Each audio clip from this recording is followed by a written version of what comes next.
ये हो गई हाँ।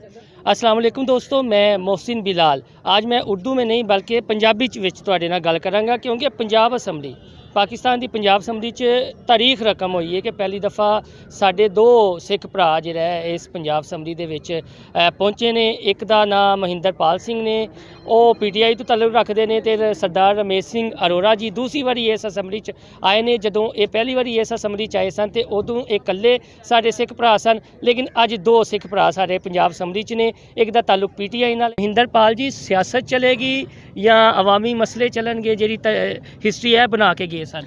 मेरा ख्याल है कि इन्होंने पिछले दौर दे विच भी जिस तरीके नाल हुकूमत दे विच रह के कानून साजी की और बहुत सारे मसाइल जो है मिल के हल किए, वो इसी तरह हुण भी इसी तरह होएगा। असी बजाय सियासत के असी जिहड़े साडी कौम के मसाइल ने, जिहड़े माइनॉरिटी के मसाइल ने, चाहे वो किसी भी मजहब के ने, माइनॉरिटीज़ दे, असी उन्होंने मिल के हल करांगे।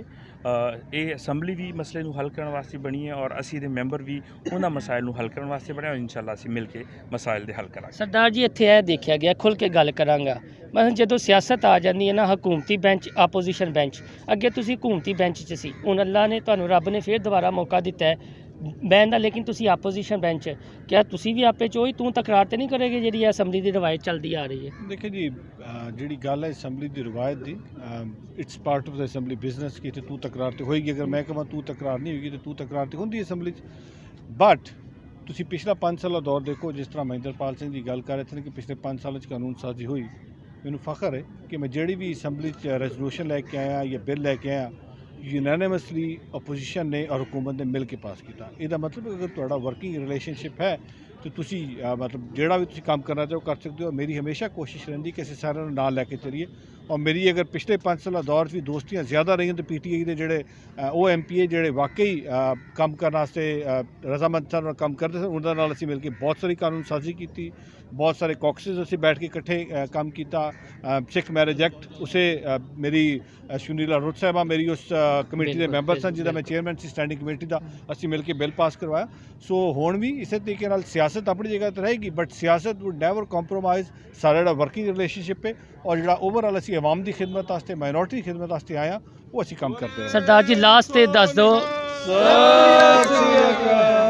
सरदार जी, जो इंडिया इत्थे मामला उठा दिंदा है, बस पिछले दिन जो ननकाना च होया, उस हवाले नाल की कहोगे, किहड़ा अपना रोल जिहड़ा तुसीं देखदे हो? मैं समझदा हिंदुस्तान दे विच क्योंकि अपनी कोई परफॉर्मेंस विखाण वास्ते नहीं है, तो इस करके वो पाकिस्तान के उत्ते तनकीद करना शुरू कर दिंदा है। अगर वो खुद अपनी परफॉर्मेंस उसकी अच्छी होंदी, वो कश्मीर दे विच लोगों नाल इंसाफ कर पांदा, वो CA जो एक्ट लैके आ रहे हैं उहदे विच अगर लोगों नाल इंसाफ कर पाते तो इन्हां नूं वो परफॉर्मेंस विखाते, ना कि वो पाकिस्तान के उत्ते तनकीद करते। मैं समझदा कि पाकिस्तान दे विच अकलीयत आज़ाद ने, और अज दे भी तुसीं अगर तमाम तर मामलात देखो तो जिस तरीके नाल असीं मिल के चल रहे हैं, उन्हां कोले बर्दाश्त नहीं हो रहा। करतारपुर कॉरीडोर जिहदे खिलाफ सन, हमेशा खिलाफ सन, उन्होंने मजबूरी च खोलना पिया। पाकिस्तान की डिप्लोमेसी माशाअल्लाह बहुत अच्छी रही है। मैं समझदा कि हिंदुस्तान नूं बजाय साडे ते तनकीद करन दे अपने मामलात नूं दुरुस्त करन दी लास्ट तुसीं दस दो कि सियासत तो हट के जो कुछ मुद्दे कर रहा है, ठीक है, साडी इत्थे आपोजिशन यह सोचती है कि शायद साडियां जिहड़ी हुकूमत दीयां पालसियां ने वो झुकाव ने, हर एक दूजे नाल इल्ज़ाम तराशी करते रहिंदे ने, ते तुसीं ये मोदी दे हिंदुत्व नूं किस एंगल नाल वेखदे हो ते की समझदे आ पंजाब असैंबली तो किहड़ी रवायत हुण जाएगी? देखो, मोदी जिहड़ा है, मोदी एक माइंडसैट का नाम है, और मोदी नूं जिहड़ी चला रही है RSS चला रही है। मसला यह है कि भारत दे विच इस वक्त असीं हमेशा कन्फ्यूज़ कर देना हिंदू वर्ड यूज़ करके। भारत दे विच इस टाइम ब्राह्मण साम्राज्य इस टाइम इकतदार च है, और ब्राह्मण साम्राज्य वो है जिहड़ा सुपीरियरिटी कंपलैक्स है, उन्हें हमेशा अपने तो बाद हर एक नूं नीवां मन्निया है। हिंदुओं के ही दलित है, ब्राह्मण उन्होंने कभी अपने कोल नहीं बैठन दिंदा। तुसीं अज इंडिया की मिसाल जाके देखो, इंडिया के इस टाइम जिन्नी माइनॉरिटी ने वो सारियां इस टाइम दे अंडर वल्नरेबल सिचुएशन ने।